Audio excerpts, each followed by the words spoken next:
Drawing. Let me tell you, it ain't exactly easy unless you've been practicing for a long time, like Picasso, Da Vinci, or Michelangelo, am I right? Wrong. Wrong. Your mindset is wrong.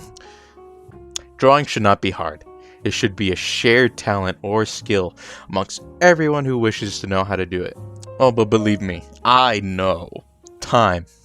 I understand it could be a little hard to come by today, but drawing doesn't have to be complicated either. It doesn't have to take much of your time. It doesn't, really. No. It might seem complicated at first with stuff like shading or perspectives or even anatomy, but in reality, drawing is all about how you perceive the world and you putting it on paper. Just remember, it's all about you. Personally speaking, I think it's a very fun thing to do by yourself and with people. I mostly do it by myself. It can also be very relaxing and engaging after you begin to be proud of what you are doing. And I personally should know that I am a decent enough artist since I have taken up drawing since I was a very young boy. A very young boy in the 4th grade. That is pretty much all I did in the 4th grade was draw. What was I drawing, you might ask? I was drawing anime, Pokemon, and Yokai Watch. And I have done many different styles of art, but I think that drawing is the best one due to the very limited materials you can have to create a masterpiece. And honestly, all you need is a pencil, a piece of paper, and your imagination. And with that, you can create anything. I think it could be a worthwhile investment of time to try to learn how to do such a robust skill, because not only could it be a very meditative practice to do, but it can also help you pay more attention in class. I guess for some people, for me it does. For me, it helps me pay attention more. Not only that, drawing could also make you a little bit of dough, if you are good enough, of course, because you can't suck. And the way you could sell these pieces of art that you are most likely going to create during your time with me, you could sell them on like campus. You could sell them on campus. I believe people would be interested in that. You can even sell them on online works as well, or even on the streets of Central. I believe people will stop. Maybe. No, probably not. I don't know. But just know that you can probably sell them anywhere as long as people are interested. And today I'm going to teach you how to draw an angled landscape scenery with a duck, because why not? By the way, my name is Isaiah Anaya, and let's get started. Alright, so first things first, make sure you have an item that is defined as an instrument for writing or drawing consisting of a thin stick of graphite or a similar substance enclosed in a long thin piece of wood or fixed in a metal or plastic case. So, in other words, a pencil. Next, make sure you have your handy-dandy other item defined as material manufactured in thin sheets from the pulp of wood or other fibrous materials used for writing, drawing, or printing on, or as wrapping material. I'm not sure what this is called, but I think it's called paper, but I don't know. Who knows? I'm a dumb. And then after that, make sure you have a flat and clean surface to draw on. Lastly, make sure you have a calm and quiet place to draw.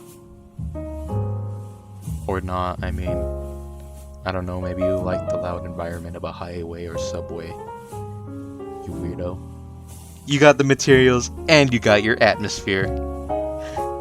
Let's start sketching. Now we have to have a good reference to start on. References are pictures of something that you want to draw or you want to use as inspiration for your own little masterpiece. Over time, if you are very good at a specific thing like hands, eyes, or mouths, you don't have to always use references, but usually for character designs or landscapes, it's always good to have them on standby.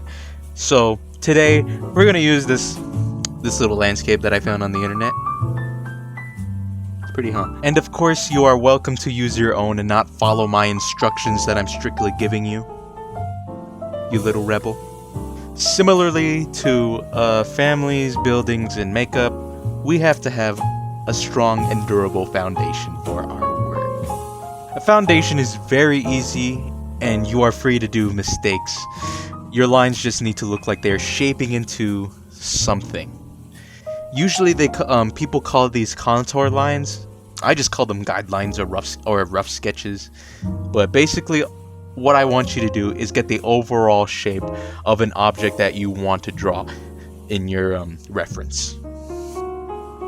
But for those of you who are actually following what I'm doing, we're going to draw this little hill or background. Again, you are free to do as many mistakes, but just make sure that the shape is there of what you want it to look like. Alright, so here's the tree. You're free to do as many mistakes as you want.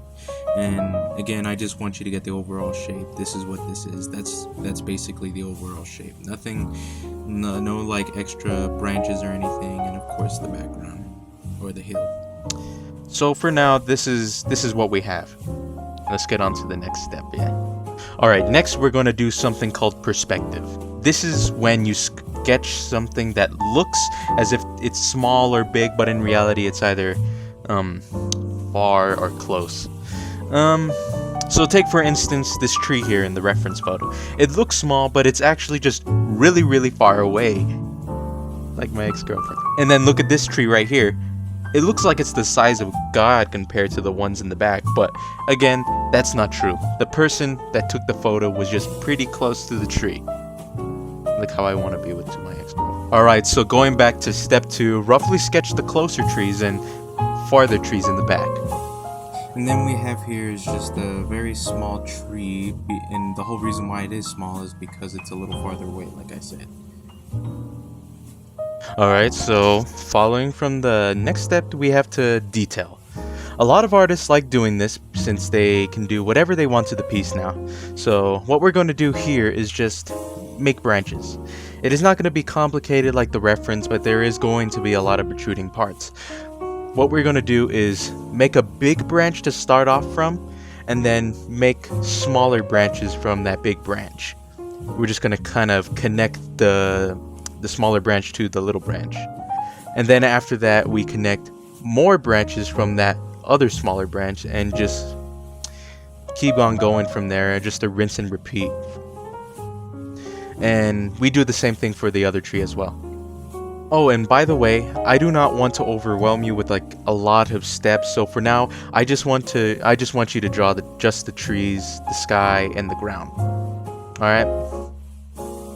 Alright, so what I did here was just, you see how I just made like bigger, like a starting branch, which is just like a big branch, and then I just kind of protruded it off that and just made a smaller branch, and then a smaller branch, and then a smaller branch on top of those. It's very simple, very easy to do. That's why I like doing trees. Trees are very easy to do. They can get a little complicated sometimes, but not a ton. Usually, if you want an even more detailed tree, you just keep doing that over and over and over again. Alright, so next step we're going to do is outline, the bane of every artist's existence. The reason why it is because it can be very, very tricky to be successful while doing it. This is when making mistakes is extremely scary and almost detrimental to the entire piece. Alright, so what we need you to do is to just press down a little harder on your pencil, and that will make the tree look a lot more apparent instead of being scribbly, like how we have been. Alright, so it's me again, and yeah, all you really need to do is just harden the lines a lot more, and that way it'll make it pop out a little bit more. Instead of all being it all chicken scratchy, I believe they call it. And you could take your time with this. There's no rush at all, so just know that. The reason why artists do this, chicken scratchy lines at first, is usually because they don't want to make mistakes. So yeah, always make sure to be confident with your guidelines before going on to outlining.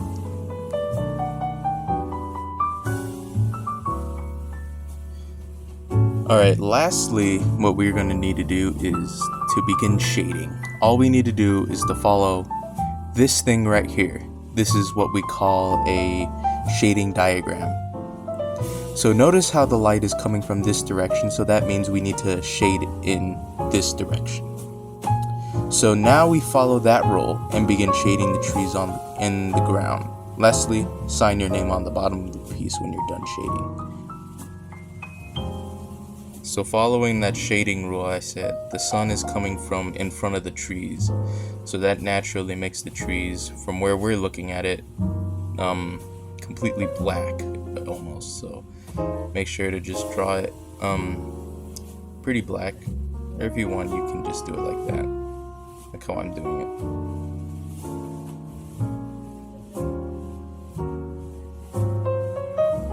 Here's some other details, just making the shadows. It's not very hard. You just need to know where the sun is coming from, so since it's coming from in front, we just draw the shadows like that. Same with the ground. Ground isn't very different.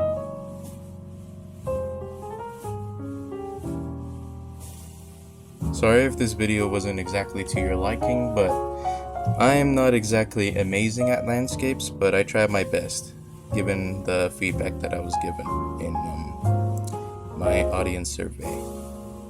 Hope you enjoy it, and thank you so much for watching.